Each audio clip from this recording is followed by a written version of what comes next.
లోహ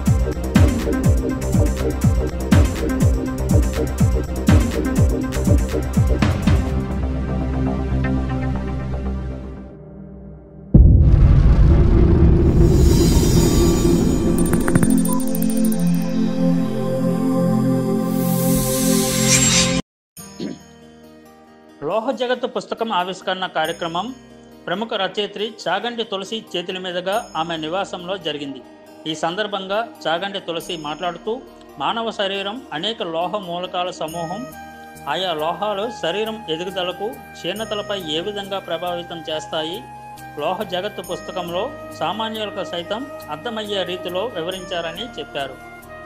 తెలుగులో సరళమైన భాషలో లోహ జగత్తు పుస్తకం కథాకథనంలో ప్రజలకు అందుబాటులోకి రావడం వల్ల విద్యార్థులకు విషయ పరిజ్ఞానం సముపార్జనకు ఉపయుక్తంగా ఉంటుందని రచయిత సుమనపతి రెడ్డి వివరించారు. ప్రపంచ నాగరికత వెనుక లోహ మూలకాలు, మనిషి జీవితంలో లోహాల వినియోగం, సైన్స్ అభివృద్ధి సమాజంపై ప్రభావం చూపింది జన విజ్ఞాన వేదిక రాష్ట్ర నాయకులు ఎంవీఆర్ కృష్ణాజీ తెలిపారు. లోహ జగత్తు పుస్తకం కథాకథనం వెలువరించడం వెనుక తన తండ్రి చాసోకిచ్చిన మాట ఉందని చెప్పారు. జీవనంలో లోహాలు, నానో టెక్నాలజీ ఎలా ఉపయోగిస్తున్నారు, సైన్స్ అంటే భయాలు లేకుండా పోతాయని ఆమె వివరించారు. లోహ జగత్తు పుస్తకం కథాకథనం అనుగుణంగా చిత్రాలు వేయడంతో లోహాల ప్రయోజనం తెలుసుకోవడం సులభమైందని చిత్రకారిణి కె మధురశ్రీ తెలిపారు.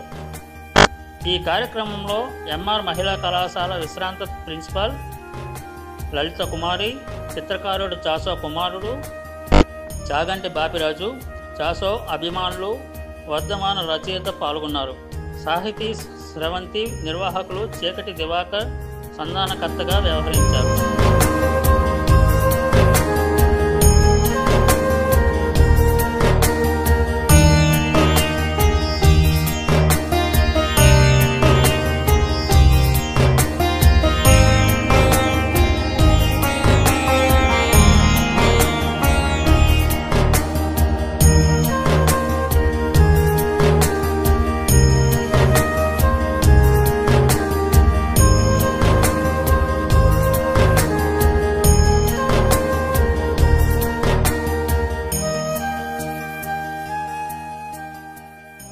వందనాలు. ఈ పుస్తకం రాయడానికి వెనుక ఒక మాట, ఇచ్చిన మాట ఉన్నది. ఆ ఇచ్చిన మాట ఎవరికి అంటే మా నాన్నకి. ఏ సందర్భంలో ఇచ్చాను ఆ మాట అంటే జనవరి 1వ తారీఖున ఇచ్చాను, 1994. జనవరి 2వ తారీఖున ఆయన వెళ్ళిపోయారు. అంటే మర్నాడు ఆయన శ్వాస ఆగిపోతుందనగా ముందు రోజు నేను ఆయనకి మాట ఇచ్చాను. 1994 ఏమని ఇచ్చానంటే, నాన్న నాకు సైన్స్ వ్యాసాలు ఎలా రాయడం, కథనాలు కథనాలు అంటారు, ఇవి కథలు కాదు కథనాలు అంటారు. వాటిని ఎలా రాయాలో నాకు అర్థమైపోయింది. నేను రాసి పుస్తకం వచ్చేస్తాను, నీకు అంకితం ఇస్తాను అని చెప్పాను. 1994 జనవరిలో చెప్పాను. ఆ రోజు మేము బయలుదేరి మెడ్రాస్ వెళ్ళిపోయాము. 2వ తారీఖున ఆయన చనిపోయారు. సో ఆ మాట ఇచ్చాను అంటే దానికి పూర్వం ఏంటంటే, ఆయన కొత్తగూడెం వచ్చినప్పుడు వీరు ఇంటర్వ్యూ తీసుకున్నారు. సుమనస్పతి రెడ్డి గారు అప్పుడు పెద్దగా ఉండేవారు, ప్రోగ్రామ్ ఎగ్జిక్యూటివ్గా. మా నాన్నగారు చాసో గారు ఇంటర్వ్యూ తీసుకున్నారు. మా ఇంటికి వస్తారు కదా మా నాన్న సహజంగా. ఆ సందర్భంగా సుమనస్పతి రెడ్డి గారు పరిచయం అయ్యారు. ఆయన నాకు సైన్సు, మీరేమో మా ఆకాశవాణికి వచ్చి సైన్స్ ప్రసంగాలు ఇవ్వాలి అని అన్నారు. అప్పటికే మా కాలేజీలో చాలామంది ఇస్తూ ఉన్నారు, బాటనీ, జువాలజీ, ఇంగ్లీషు, తెలుగు అలా ఇస్తూ ఉన్నారు. సరే, నేను కొంచెం ఆలస్యంగా వారికి పరిచయం అయ్యాను. మొదటి ప్రసంగం ఇచ్చాను. ఆ మొదటి ప్రసంగాన్ని మా నాన్న విన్నారు. విని తెలుగు చాలా బాగుంది అన్నారు. అది అన్న తర్వాత నువ్వు రాయగలవు, రాయి అని కూడా చెప్పారు. అది ఇంకా ముందు, ఒక నెలల ముందు అస్తమానం ఆయన ఒంట్లో బాగోలేకపోతే క్యాన్సర్ వచ్చి చనిపోతారు ఒక నెలలలో అని తెలుసు మాకు. తిరుపతిలో మా తమ్ముడేమో, నువ్వు సెలవు పెట్టుకుని వచ్చేయాలి, నాన్న అత్యకాలం బతకడు, నెలల కంటే బతకడు అంటే నేను సెలవు పెట్టుకుని వెళ్ళిపోయాను. లాస్ట్ అయిపోయినా సరే మేము వెళ్ళేవాళ్ళం. మా పక్కింటి ఆవిడ అంది, ఎవరు వెళ్ళరండి, ఇలా వెళ్తున్నారు మీరంటే, ఏమోనండి మేము వెళ్తాం అలాగా, మా అమ్మ కోసం మా నాన్న కోసం అన్నాను. అలా లాస్ అయినా సరే కేర్ లేదు మాకు. నాన్న కోసం వెళ్ళడం, నాన్న కోసం ఉండడమే. వాళ్ళు ఏమి ఇచ్చారు అంటే ఏమో చెప్పలేము, వాత్సల్యాన్ని ఇచ్చారు. తర్వాత ఇదిగో ఈ సంపదను కూడా ఇచ్చారు. ఆ మాట మీద నేను ఏమిటి రాయాలని ఆలోచించి మొట్టమొదట నేను లిథియం కథ రాశాను, తర్వాత సిల్వర్ రాశాను. అలా వరుసగా రాస్తూ వచ్చాను. ఈ రాయడంలో సుమనస్పతి రెడ్డి గారు ఒక 9 లోహాల వరకు కొత్తగూడెంలో ప్రసంగాలుగా వచ్చాయి. వాటికి ప్రాముఖ్యత బాగానే మా వాళ్ళు రెండోసారి మూడోసారి వినడం అదంతా జరిగింది. సో తర్వాత నేను దాన్ని కొనసాగించాను, ఈ రచనా వ్యాసంగాన్ని కొనసాగించగలిగాను. చాలా పుస్తకాలే వేశాను. రసాయన అంటే జీవనయానంలో రసాయనాలు అనే పుస్తకం రాశాను. అలా వీధి గుమ్మడి పండు వీరి పేరు ఎక్కువగా పిల్లలకి పనికొచ్చే విధంగా రాశాను. అంటే భయపడతారు, కెమిస్ట్రీ అంటే భయము, మాకు కెమిస్ట్రీ రాదు. చాలామంది అంటారు కెమిస్ట్రీ భయపడతాం, ఫిజిక్స్ కూడా భయపడతారు, మ్యాథమెటిక్స్ భయపడతారు, కెమిస్ట్రీ ఇంకా భయపడతారు. అది భయపడడం అనేటటువంటిది దాని పట్ల ఇష్టం ఎలా కలగజేయాలి.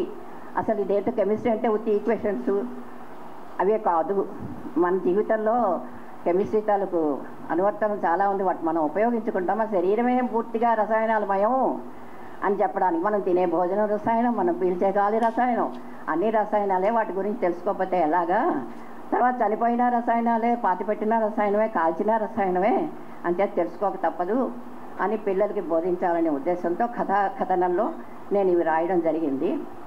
అయితే ఇందులో ఇవి రాయడంలో నాకు తెలియకుండానే మా నాన్నగారు చాగంటి సోమయాజులు గారి ప్రభావం నా మీద ఉందని లేటుగా తెలుసుకున్నాను. రచనా వ్యాసంగం రచనా తీరులో కూడా ఆయన ప్రభావం నా మీద ఉన్నదని నాకు తెలిసింది.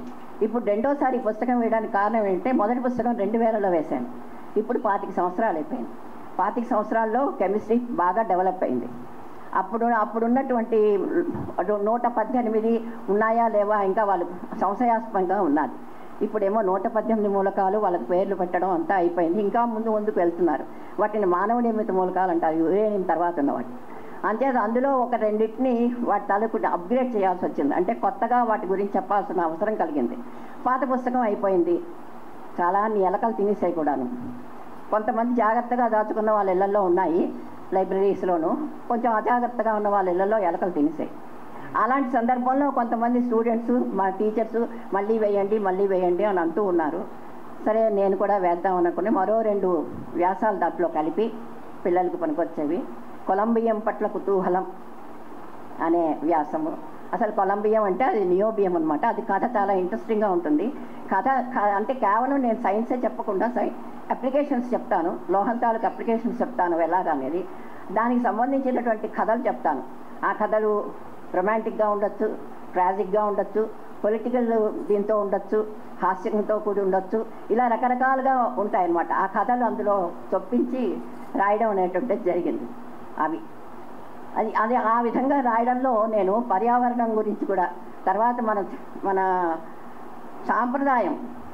సాంప్రదాయము అది కూడా కలుపుతాను. మన జీవన విధానం, మనం జీవించే విధానంలో ఉండేది కూడా కలుపుతాను. ఇలా కలగాపులుగా చేసి రాయడం అనేటటువంటి ఉన్నది. ఉదాహరణకి ఏం చెప్పాలంటే, ఈ సిల్వర్ ఉందనుకోండి.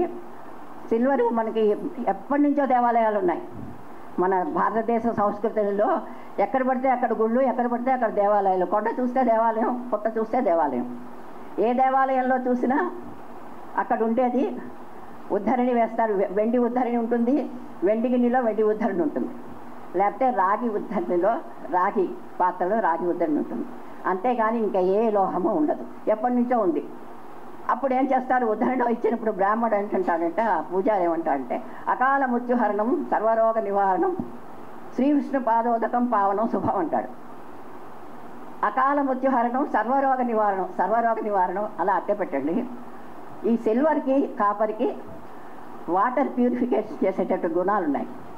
అంటే ఏంటంటే అవి మామూలుగా స్టెరైల్ కంటైనర్స్ లోపల భాగాల్లో సిల్వర్ కోటింగ్ ఉంటుంది. నానో టెక్నాలజీ ఇప్పుడు ఈ మధ్య డెవలప్ అయిన తర్వాత నానో స్థాయిలో ఉండేటటువంటి సిల్వర్, నానో స్థాయి అంటే చాలా చాలా చాలా తక్కువదనమాట, అంటే మామూలుగా కాదు. నానో స్థాయిలో అసలు ప్రాపర్టీస్ కూడా మారుతాయి, ఎలిమెంట్స్ తాలూకువి. ఆ నానో స్థాయిలో ఉండేటటువంటి సిల్వరు ప్యాథోజెనిక్ బ్యాక్టీరియాని చంపేస్తుంది. అందుకని అది వాటర్ ప్యూరిఫికేషన్లో సిల్వర్ని వాడుతున్నారు. క్లౌడ్ సీడింగ్లో సిల్వర్ని వాడుతున్నారు. వర్షాలు పడకపోతే క్లౌడ్ సీడింగ్లో సిల్వర్ క్లోరైడ్ వాడతారు. అంతేకాకుండా ఈ సిల్వర్ని మనం ఈ విధంగా చెప్పాను కదా, ఏమన్నాను, ప్యాథోజెనిక్ బ్యాక్టీరియాను చంపుతుందని అన్నాను కదా. ఇప్పుడు ఇదే ప్రధానంగా చెప్పాను అనుకో. ఈ విధంగా ఏంటంటే నేను రెండు కలుపుతా. నానో లెవెల్లో ఎలా ఉంటాయి ప్రాపర్టీస్, మళ్ళీ నెక్స్ట్ ఆ కాపర్కి అటువంటి గుణం ఉంది, ఇంకా దేనికి లేదు. కాపర్ కూడా వాటర్ ప్యూరిఫికేషన్కి వాడతారు. నానో లెవెల్లో కాపర్ చాలా మంచి ప్యూరిఫికేషన్. ఇంకా ఒక పాయింట్ ఏంటంటే, ఆ రోజుల్లో నాణ్యాలు వెండి నాణ్యాలే ఉండేది, ప్యూర్ వెండితో చేసేవారు నాణ్యాలు. నాణ్యాలని బావుల్లో వేసేవారు, వాళ్ళ పూర్వీకులు బావుల్లో నాణ్యాలు వేసేవారు. మరి అది ప్యూరిఫై అంటే చాలా మైన్యూట్ క్వాలిటీస్లో డిజాల్వ్ అవ్వదు అనుకుంటాం, కానీ డిజాల్వ్ అవుతాయి. ఎంతంటే మనకి చాలా మైన్యూట్ క్వాలిటీస్లో, ఆ క్వాలిటీ అంత మైన్యూట్ క్వాలిటీస్లో ఉన్నవే చాలు ప్యాథోజెనిక్ బ్యాక్టీరియాని చంపడానికి. అంటే ఆ ప్రపోర్షన్స్ అలా ఉంటాయి. అంతేకాకుండా నదుల్లో గంగాదేవికి నమస్కారం పెట్టి, గోదావరికి నమస్కారం పెట్టి ఇవి విసురుతారు. ఇప్పుడు భక్తి ఉండదు అంటే మనకి జీవనాధారం, నీరు జీవనాధారం. భక్తిపూర్వకంగా నమస్కారం పెట్టడం మన ధర్మం, కృతజ్ఞతతో భావంతో. ఎందుకంటే నీరు వచ్చింది, భూమిలో పుట్టింది.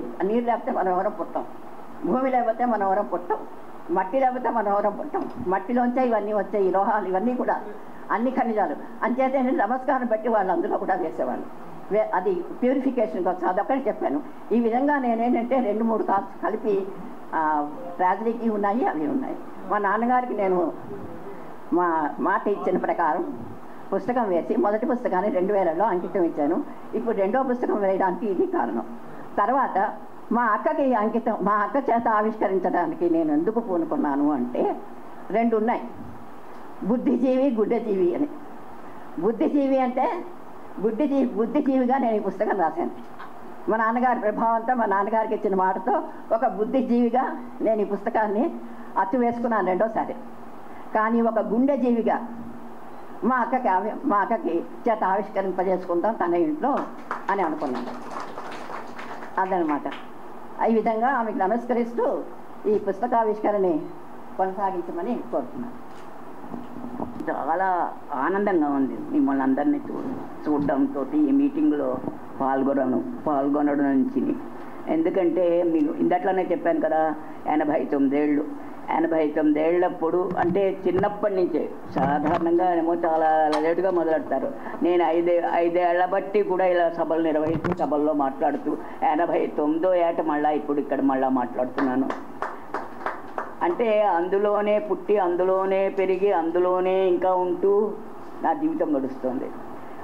దానికి కారణం ఏంటంటే, నేను పెరిగింది ఎక్కడ, ఎలా పెరిగాను అంటే, చాసో సరే మా నాన్నగారు, చాసోతో పాటు నారాయణ బాబు, శ్రీరంగం నారాయణ బాబు గారు రుద్రజ్యోతి కవి ఆయన, తర్వాత రోణంకి అప్పలస్వామి గారు బహుభాషా పండితుడు. వారి పక్కని వారు నన్ను ఎత్తుకుని పెంచగా నేను పెరిగాను. అంచేత ఏంటంటే నా మీద వాళ్ళ ప్రభావం అంతా కాదు, చాలా ప్రభావం ఉంది. అలా అని చెప్పి వాళ్ళని నేను అనుకరించడం జరగలేదు, నా మౌలికతని పోగొట్టుకోలేదు. నేనుగా అంటే సాధారణంగా ఏం చెప్తారంటే, మర్రి చెట్టు కింద మొక్కలు మొలవు అని.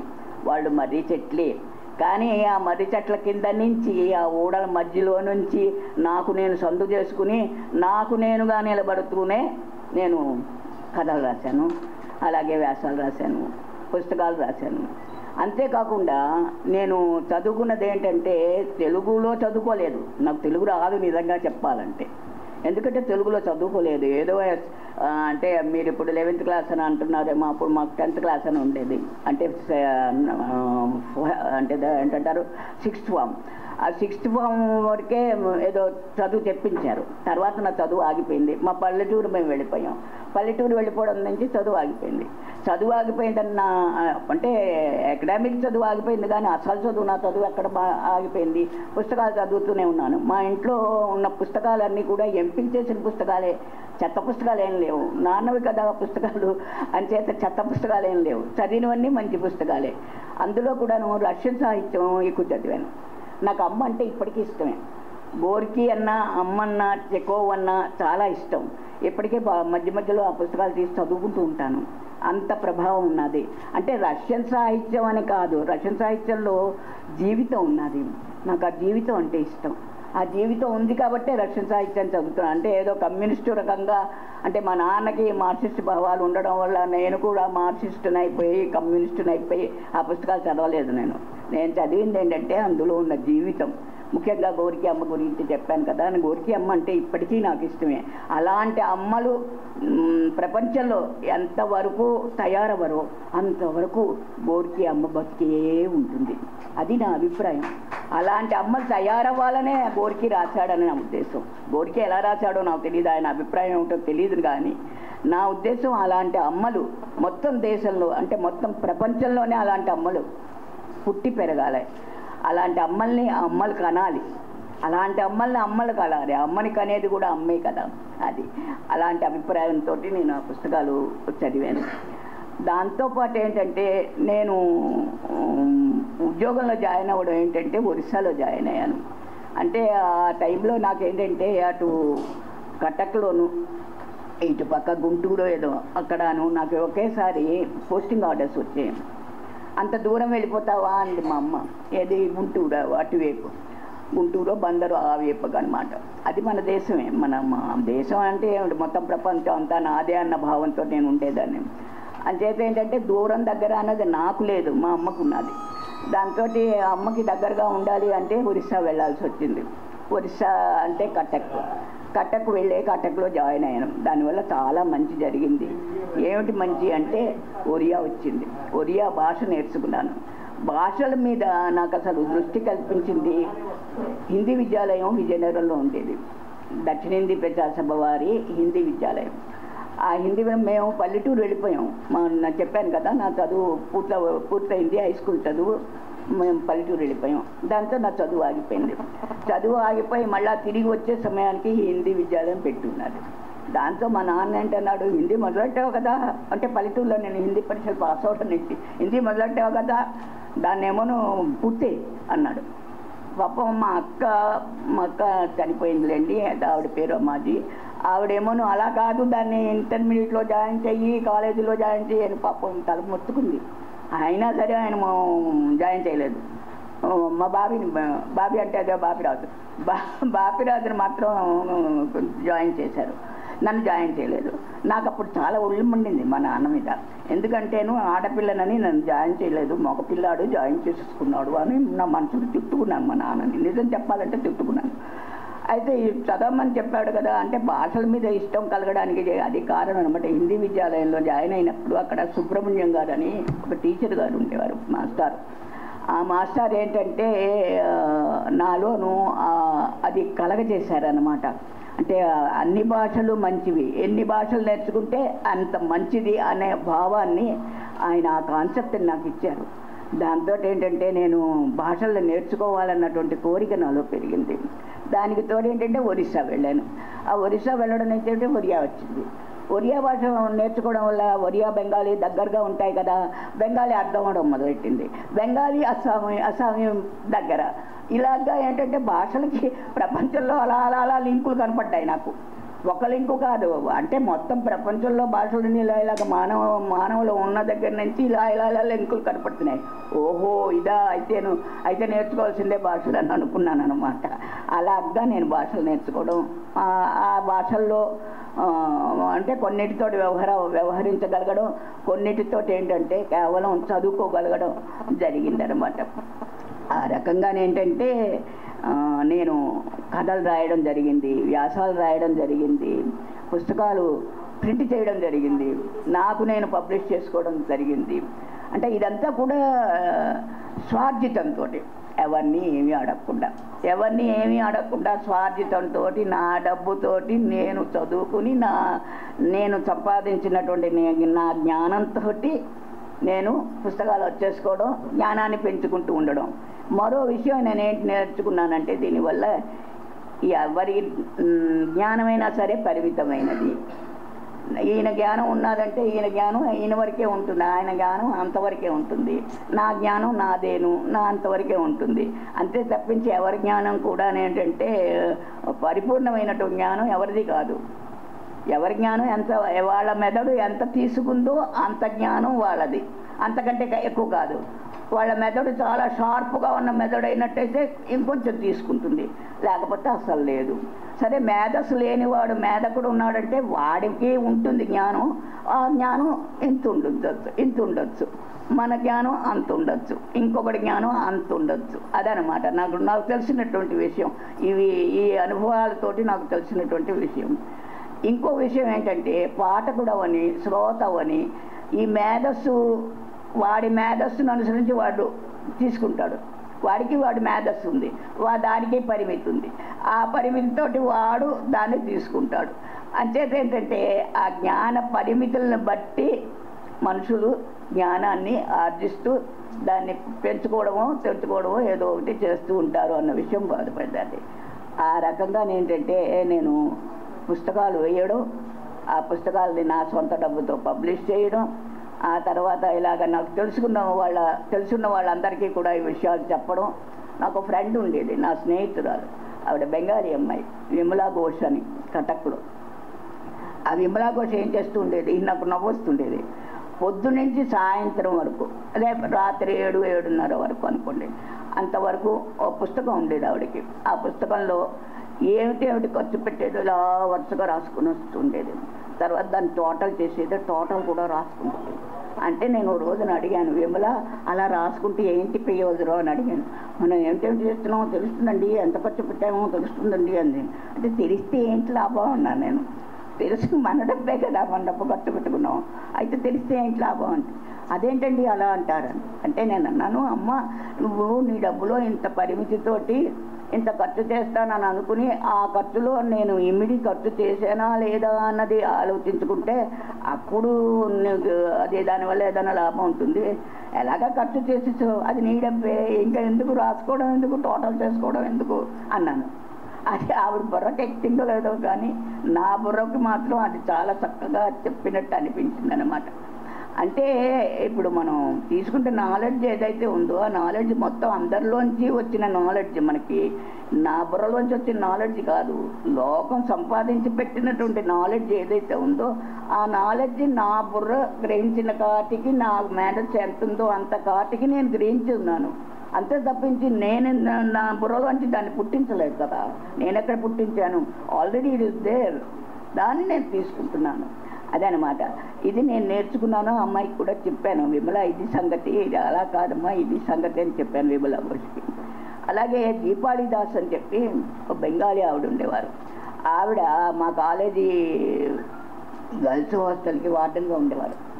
నన్నేమో అసిస్టెంట్ వార్డెన్గా కూడా వేసుకుంటానని ఆవిడే అడిగింది. నేను రోజు వెళ్ళడం, ఆ పిల్లలు లేవరు అప్పటికి, ఆవిడ పిల్లల్ని లేవగొట్టడం, వాళ్ళ చేతేమో కూర్చోబెట్టి అదే తయారు చేయడం. ఆ పనేమోనో ఆవిడ వచ్చేసరికి వాళ్ళు పడుకుని ఉన్నవాళ్ళు అటు ఇటు దుప్పట్లు పడేసేసుకుని గబగబా లేచి ఏదో మొహం కడుక్కుంటూ ఉండేవారు. అది ఆవిడ ఒళ్ళు మండుతుండేది. అందుకు నన్ను అసిస్టెంట్గా వేసుకుందనమాట.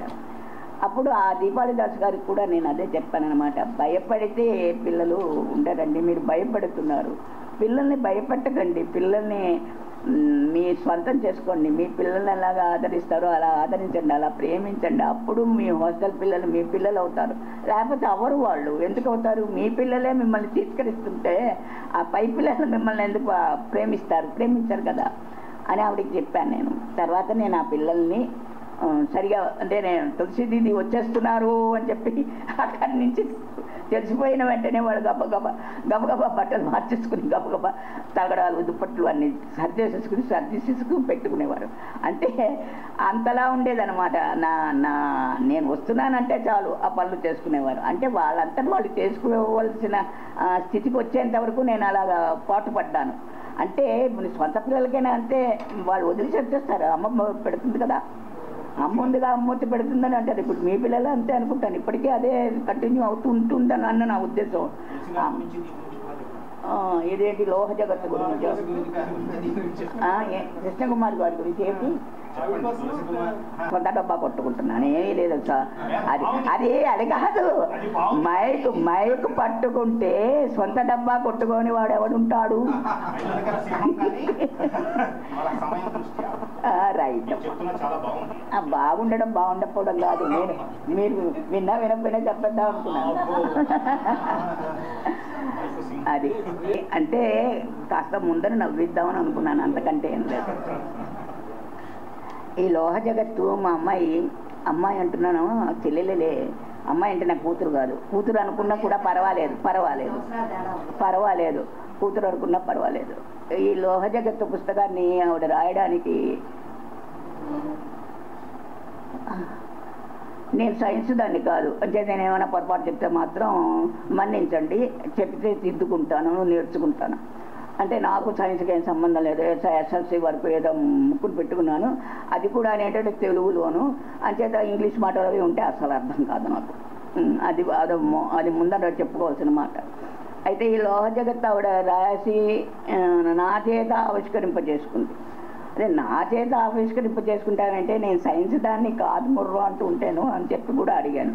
అంటే అలా కాదు, నువ్వు నా అక్కవి, నా పెద్దదానివి, ఇది అది నీ చేతే ఆవిష్కరణ చేసుకుంటాను, నువ్వు 2 ముక్కలు చెప్తే చాలు, వాళ్ళు చదువుకుంటారు కదా, ఏమిటేమిటో చెప్పింది ఆవిడ ఇంకా నన్ను ఒప్పించడానికి. సరే అయితే ఒప్పుకున్నాను. సరే తల్లి, నేను నీ అక్కని సరి వయసు కూడా పెరిగిపోయింది, మళ్ళీ మీటింగులు చూస్తానో చూడను అది కాదు, ఎందుకైనా మంచిది మరో మీటింగ్ వచ్చేస్తాను అని చెప్పి ఒప్పుకున్నాను. ఆవిడేమో ఈ లోహ జగత్తులోను అసలు విషయం ఏంటంటే, నేను అందులో చదివానండి, చదవకుండా మాట్లాడటం లేదు, అర్థమైన కాటికి అర్థమైంది. అయితే ఈ లోహాలు అన్నవి మన శరీరంలో ఉన్నవేను, మన శరీరంలో లోహం లేకుండా మనం లేం కదా, ఆ విషయం ఒకటి అర్థమైంది. అయితే ఈ లోహాలతో చేసినటువంటి ఈ శరీరాన్ని ఆవిడ ఆయా లోహాలతో రాసింది. అయితే ఏ లోహం పోతే, ఏ లోహం తగ్గిపోతే ఏ జబ్బు వస్తుంది. ఇప్పుడు నాకు ఏ లోహం తగ్గిపోయిందో నాకు తెలియటం లేదు, ఏం జబ్బు ఉన్నదో లోపల నాకు తెలియటం లేదు. ఆవిడ చెప్పితే తెలుస్తుందేమో నాకు తెలియదు.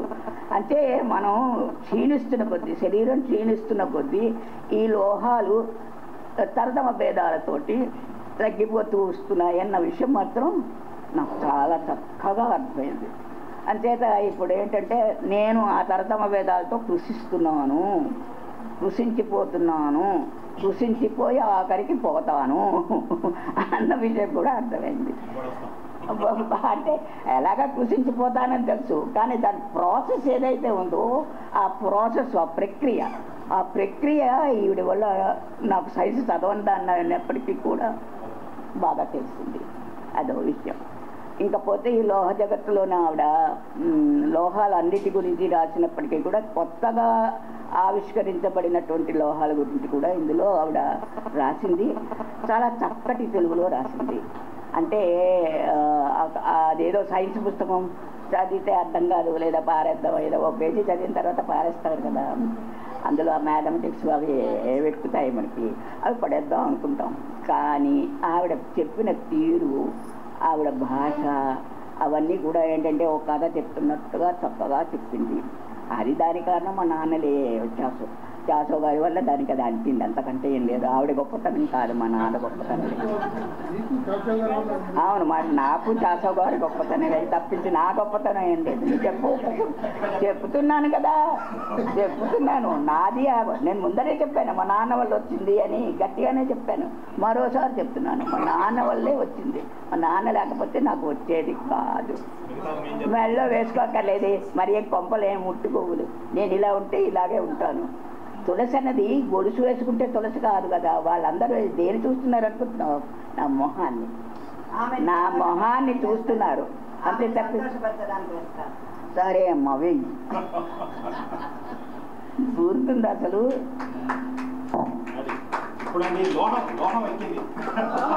లోహం ఎక్కింది. అలా కాదే, బంగారం వేసుకుంటే ఎక్కువ లోహం కూడా కడతారు. ఆ సిగ్గుబియ్య కట్టడానికి కారణం అదేనని ఈవిడ వల్ల నాకు తెలిసింది.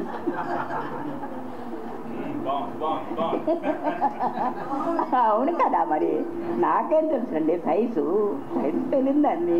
ఆవిడ చెప్పితే తెలిసింది. సిగ్గు బిళ్ళ కట్టడం కూడా అది సైంటిఫిక్గా రైట్. మన వాళ్ళు సిగ్గు బిళ్ళ కట్టడం సైంటిఫిక్గా రైట్ అని చెప్పింది ఆవిడ. సిగ్గు బిళ్ళ కట్టడం రైట్ అని చెప్పింది సైంటిఫిక్గా. అదే ఆ రకంగా ఏంటంటే నేను ఈ లోహ జగత్తుని చదివి ఆ 2 లోహాల గురించి కూడా తెలుసుకుని చెప్పాను. ఆవిడకి ఏంటంటే నా చేత ఆవిష్కరింప చేయాలని మా దివాకర్ని వాళ్ళని పిలిచి ఓ 40 మందిని చేర్చి వాళ్ళకి ఇదంతా చెప్పించాలని. మా బాబీ ఏమో, మా బాబీ అంటే మా తమ్ముడు. నమస్కారం, నా పేరు మధురశ్రీ అండి. సార్ చెప్పేది మాది స్వస్థలం విజయనగరం అయినా మా వారి ఉద్యోగరీత్యా భువనేశ్వర్లో స్థిరపడ్డాం. మేడం గారితో నేను నాకు పరిచయం పూజలు, నాకు శ్రేయోభిలాషులు శ్రీ శాసపురం రామనాయుడు గారి ద్వారా జరిగింది. ఆయనకి నేను నా పెయింటింగ్స్ అవి పంపించేదాన్ని, అతను అందరికీ ఫార్వర్డ్ చేసేవారట. అలా మేడం గారు కూడా నా ఫార్వర్డ్ చేస్తే ఆవిడ నంబర్ తీసుకొని నాతో మాట్లాడారు. చాలా సింపుల్గా, చాలా సరళంగా నాతోని ఒక పెద్దక్కలాగా నాతో మాట్లాడడం చాలా ధైర్యంగా ఉండేది. ఆవిడ తన పుస్తకం గురించి చెప్తూ ఉండి ఇలా లోహ జగత్తు పుస్తకం గురించి చెప్తూ అది ఆల్రెడీ ప్రచురణ అయ్యింది, మళ్ళీ బొమ్మలతో మరొకసారి ప్రచురిద్దామనేసి ఉందని ఆవిడ అభిమతాన్ని చెప్పారు. అయితే లోహాల గురించి బొమ్మలు వేయాలి అంటే ఎలా వేయాలి అనేది, ఒక బొమ్మలు చూసి వేయడం వేరు చిత్రాలని, అలాగే ఒక కథకు బొమ్మలు గీయడం వేరు. లోహాల గురించి ఎలా వేస్తాననేసి అనుకుంటున్నాను మనసులోని.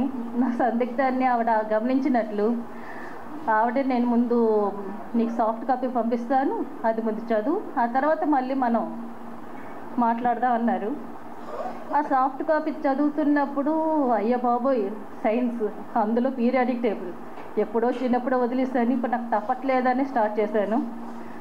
కానీ విచిత్రంగా మహా గమ్మత్తుగా నాకు సమయమే తెలియనట్టు చిన్న చిన్న చతురతలతోని కథలతోని ఒక అమ్మమ్మ పిల్లలకి చెప్తున్నట్టు చాలా చక్కగా బాధపడ్డది. నేను అక్కడితో ఆగలేదు, మా వారికి మా పిల్లలకి కూడా చెప్పాను. మా పాప అన్నది నాతో, ఈ విధంగా మా స్కూల్లో చెప్పినట్లయితే మాకు ఆ పీరియాడిక్ టేబుల్ అసలు బట్టి పెట్టాల్సిన అవసరం ఉండేది కాదు అనేసి. నాకు నిజం అనిపించిందండి. ఏ సబ్జెక్ట్ అయినా, మ్యాథ్స్, సైన్స్, ఏ సబ్జెక్ట్ అయినా పిల్లలకి అర్థం కాలేదు అంటేనే అప్పుడే భయం పుడుతుంది. వాళ్ళకి ఆ భయం పుట్టేది బోధపడకపోవడం వల్ల, ఆ బోధపరిచేటట్టు గురువులు ఉండకపోవడం వల్ల. ఇలాంటి పుస్తకం ప్రతి ఒక్కరి చేతిలోకి వెళ్తే ప్రతి ఒక్కరికి పనికొస్తుందండి. ఇందులో మూలకాల పుట్టుకతోని నిజ జీవితంలో వాడుక, వినియోగం, అలాగే దుర్వినియోగం కూడా. ఆటం బాంబ్ లాంటిది తయారు చేశారు ప్రపంచ యుద్ధాల్లోని. ఓపెన్ హైమర్ తన తర్వాత పశ్చాత్తాపడ్డ అవన్నీ మనకు తెలిసిందేను. అలాగే మంచిగా ఉంటుంది, చెడుగా ఉంటుంది, మనం వాడుక బట్టి ఉంటుందనేసి తెలియజేస్తుంది. అలాగే ఇందులో నాకు బాగా నచ్చింది అల్యూమినియం గురించి. అల్యూమినియం కనుక్కున్న కొత్తలోని దానికి చాలా విలువ ఉండేదట. ఎంత విలువ అంటే ఒక మూడో నెపోలియన్ మహారాజు తన సంపదని ప్రదర్శించుకోవడం కోసం ఒక డిన్నర్ని ఏర్పాటు చేశాడట. ఆ విందులో ప్రముఖులకు, తనకి ముఖ్యమైన వాళ్ళకు బంగారు అల్యూమినియం ప్లేట్లలోని, మిగిలిన వాళ్ళందరికీ బంగారు ప్లేట్లలోని వడ్డించాడట ఆ విందుని. భలే తమాషాగా అనిపించింది, అల్యూమినియంకి అంత విలువ ఉండేదా అక్కడ అనేసి. అలాగే మేడం గారు చెప్పినట్టు ఆ చిన్ననాటి సంఘటన, వాళ్ళ అమ్మమ్మ గారితో ఆవిడ సరదా సంఘటన ఒకటి, మిర్రర్ మీద సూర్యరశ్మి పడ్డ రిఫ్లెక్షన్ ఆవిడ మీద వేస్తూ ఉండి ఆడుకోవడం, అవన్నీ మేము ఆ బొమ్మల ద్వారా ఆ కథలు తెలుసుకొని అది వేయడం అయిందండి. అలాంటి పుస్తకంలో ఒక భాగమైనందుకు ఆవిడ ప్రతిదీ నాకు నచ్చ చెప్పి చాలా ఓర్పుతో, సహనంతో నా చేత వేయించుకున్నారు ఆ కామిక్స్ అనేది. దీంట్లోనే ఒక భాగం నన్ను చేసినందుకు మేడం గారికి మరొకసారి కృతజ్ఞతలు తెలుపుకుంటున్నాను. అలాగే ఆవిడ పరిచయం చేసినందుకు శాసపురం రామనాయుడు గారికి కూడా మరోసారి ధన్యవాదాలు తెలుపుకుంటూ, ఈ నా యాత్రలో మా వారు నా వెన్నుంటుండి నాకు నన్ను సపోర్ట్ చేస్తూ ఉండు ఇంతవరకు నన్ను తీసుకొచ్చినందుకు అతనికి కూడా మరోసారి కృతజ్ఞతలు తెలుపుకుంటున్నాను. జై హింద్.